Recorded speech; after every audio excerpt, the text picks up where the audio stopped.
विद्यार्थी युवक एक चुकीचा अरे हम सब सोनम वांचुक आगे बढ़ो अभिजीत के आगे बढ़ो आमदार साहेब बोलतात थोडी शांतता राखा आपल्या आपल्यात बोलू नका जबाबदारीने आपण वागूया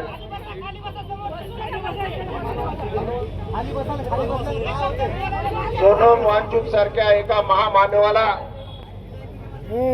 भैया जे एक आंतरराष्ट्रीय दर्जाचे पर्यावरणवादी एक सायंटिस्ट आहेत एक शास्त्रज्ञ आहेत आणि लोकशाहीच्या मार्गाने उपोषण करत असताना सुद्धा अक्षरशः त्यांना फरफडत घेऊन गव्हर्नमेंट हॉस्पिटलमध्ये ऍडमिट करण्याचं पाप कुणी केलं असेल तर या सरकारनं केलेलं आहे.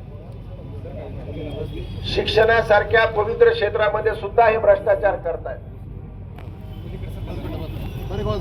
गेल्या 10 वर्षाच्या कार्यकाळामध्ये जवळपास 89 ठिकाणी पेपर फुटीचे म्हणजे पेपर फुटी झालेले आहेत आणि यामध्ये कमी जास्त जवळपास 5000 विद्यार्थ्यांना आत्महत्या केली.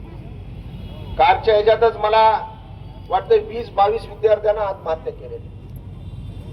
एखाद्याला नीटची तयारी करायची म्हणल्यावर तो विद्यार्थी एकटा तयारी करत नाही, त्याला 2 वर्ष तयारी करावं लागते. तो एकटा तयारी करत नाही, त्याचे आई वडील, त्याचे भाऊ, त्याचे आजी आजोबा सगळं घर अक्षरशः त्या शिक्षण क्षेत्रामध्ये कामाला लागलेला. आणि अशा वेळेस काहीतरी छोट्याशा पैशासाठी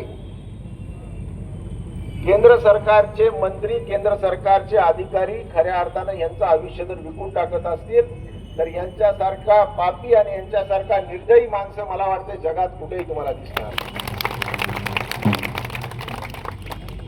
आपली मागणी काय? शिक्षण मंत्र्यांना राजीनामा द्यावा. किती क्षुल्लक मागणी आहे, ती मागणी सुद्धा पूर्ण करायची तयारी या सरकारची. आज लाखो विद्यार्थी रस्त्यावर आलेले आहेत, पण दडपशाहीच्या मार्गाने हे आंदोलन दाबता येईल का? हे आंदोलन जर दाबलं नाही तर संपूर्ण देशामध्ये विद्रोह उभा टाकेल आणि सगळे विद्यार्थी रस्त्यावर येतील. म्हणून कशा ना कशा प्रकारे आंदोलन दाबण्याचं काम केंद्र सरकार करते.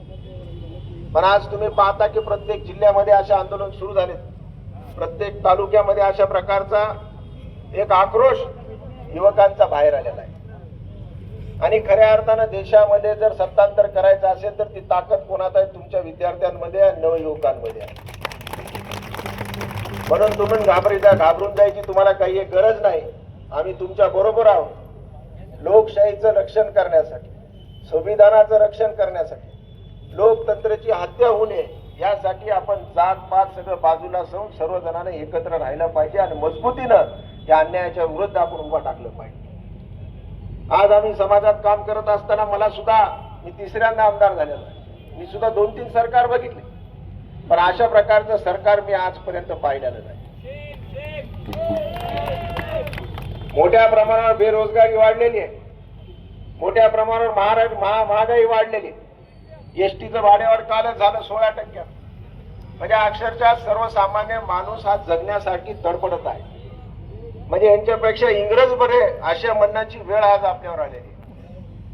कमीत कमी ते शिक्षण तर देत होते, शिक्षणामध्ये तर भ्रष्टाचार करत नव्हते, हे त्यामध्ये सुद्धा भ्रष्टाचार मोठ्या प्रमाणावर करतायत. म्हणून तुम्हाला विनंती करतो की आपण सर्वजण एक होऊन, हे काय तुमचा माझा पक्षाचा लढा नाही, हा आपल्याला देशाचं संविधान वाचवण्यासाठी, देश वाचवण्यासाठी आपल्याला एक संघ राहावं लागेल. आज देश वाचला तर आपल्या पुढच्या पिढ्या वाचतील. आणि आज जर अशाच प्रकारचं वातावरण चालत गेलं तर या देशाचे तुकडे व्हायला वेळ लागणार नाही. म्हणून माझी तुम्हाला विनंती आहे की आपण सगळेजण एक होऊन ही लढा उभा करू. आता तुम्ही ज्यावेळेस म्हणताल त्यावेळेस आपण कलेक्टर ऑफिसला जाऊन आपलं निवेदन देऊ. पण एवढंच सांगतो की आंदोलनाची सुरुवात आहे. जोपर्यंत आपल्याला न्याय मिळणार नाही आंदोलन अशाच प्रकारचे आपल्याला चालू ठेवावं लागेल. एवढंच बोलतो थांबतो. जय हिंद, जय महाराष्ट्र.